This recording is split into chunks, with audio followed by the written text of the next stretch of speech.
Shalom, shalom. Man, in today's video, man, I want to talk about, when you're building things out of lumber, making sure you get a true measurement. Because if you don't, man, it can throw off your project and you can have a lot of wasted material. Let's talk about it.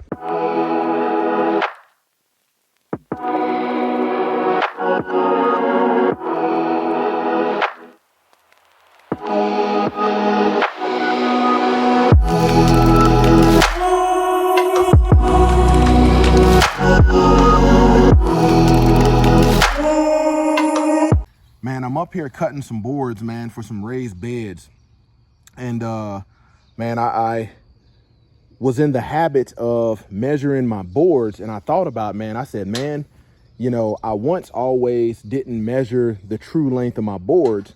And I can't tell you enough how many projects that I've done to where early on your measurements was off because you didn't have a true measurement. And what am I talking about? Man, if you go to your lumber yard, you go to your box office store, your big box store, Lowe's, Home Depot, anywhere that sells lumber, the signs with the prices on there are going to say, 2x4, 2x4x8, 2x4x10, 2x4x12. But man, if you don't measure it, you're never going to you're going to be using, building walls and different projects. And you're going to wonder why this stuff is not coming out plumb. When you are putting bracing between wall studs, whether they be 12 inches on center, 16 inches on center, you might be saying, okay, I'm gonna have a 6 foot wall. Okay. Like a 6 foot wall, you got the length. And then you're saying, well, I'm gonna use the other, if I'm doing 24 inches on center, I'm gonna use the remaining 2 feet of this 8 feet board to go in between. And what you will find out is a lot of those end pieces, if you don't measure the full length, they're going to be short, and it's going to cause your beams and your walls to bow because you didn't get a true measurement of the board. Like what I'm doing here is not that it's not going to affect it that bad because it doesn't need to be plumb. These are raised beds. But if I was building a wall and I was going to be using the excess, which according to the sign, if you got an 8 foot board, should be doggone 2 feet. All of these boards are not true. And here's a good example right here. So right here, I've got this 2x10 by 8 foot board, and I'm measuring the true measurement. And check this out. Look at this. This board is not 8 feet.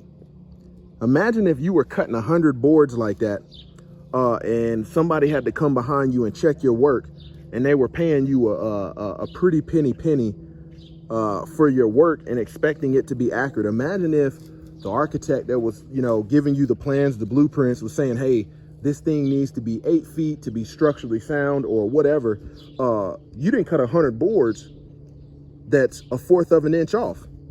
And that's a good example of it. I got it pulled tight down from the bottom. And here we are with a board that's 7 feet and 95 inches and 3/4, and that ain't gonna work. So that's why you must measure your boards. Man, these boards can be as much as 3/4 of an inch, a 1/2 inch, 1/4 of an inch, 1/8 of an inch off. And that makes all the difference when you're trying to make something plumb, when you're trying to make something true and square. But for this project, like if I get down here and measure these boards that come from 8 foot boards, you'll realize very quickly that this stuff is not plumb. Let me mark this last board real quick. Let me mark this one. Hold tight. And I'll come back and show you down here that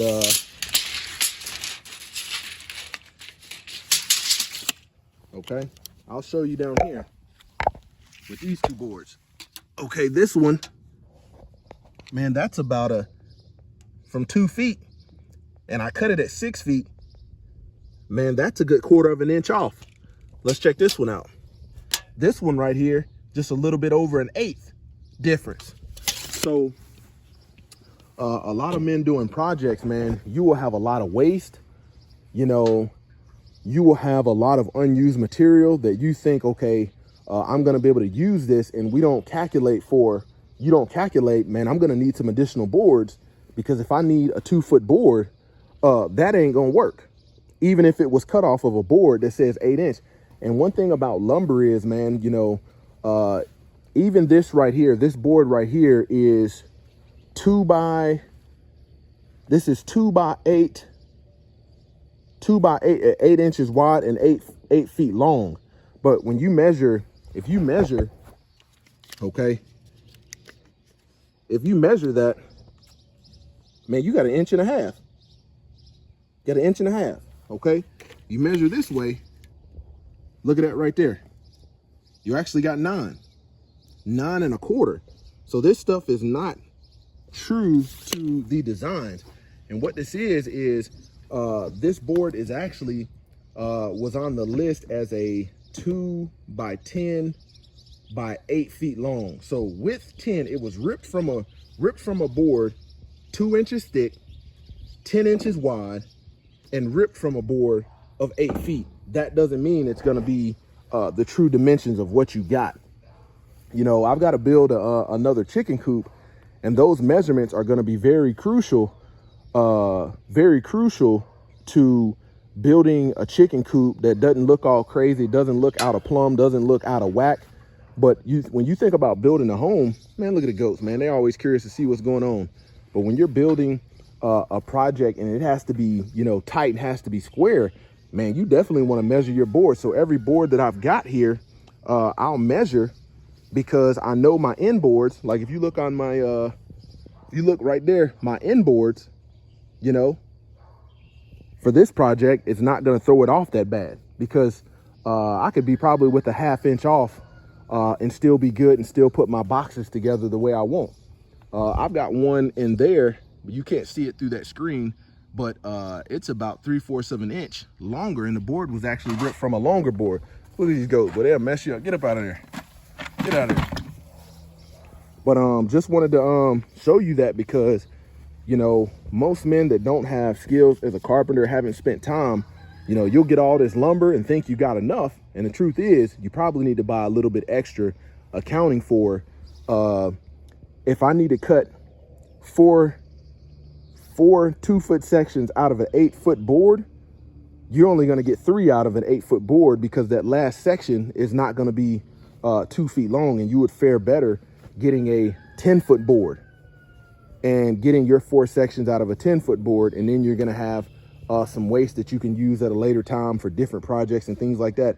Even though I have a lot of waste boards that weren't true to the actual dimensions, that doesn't mean they might be waste for that project, but I eventually use them in different projects and different things. Sometimes I use them as shims, sometimes I use them as stakes for, you know, concrete projects and whatnot. But don't even throw it away. Even if it seems like waste, don't throw it away if you've got the space to store it, you know? So just want to share that with you, because that can mess your project up very quickly, you not knowing the actual dimensions of the lumber you're getting.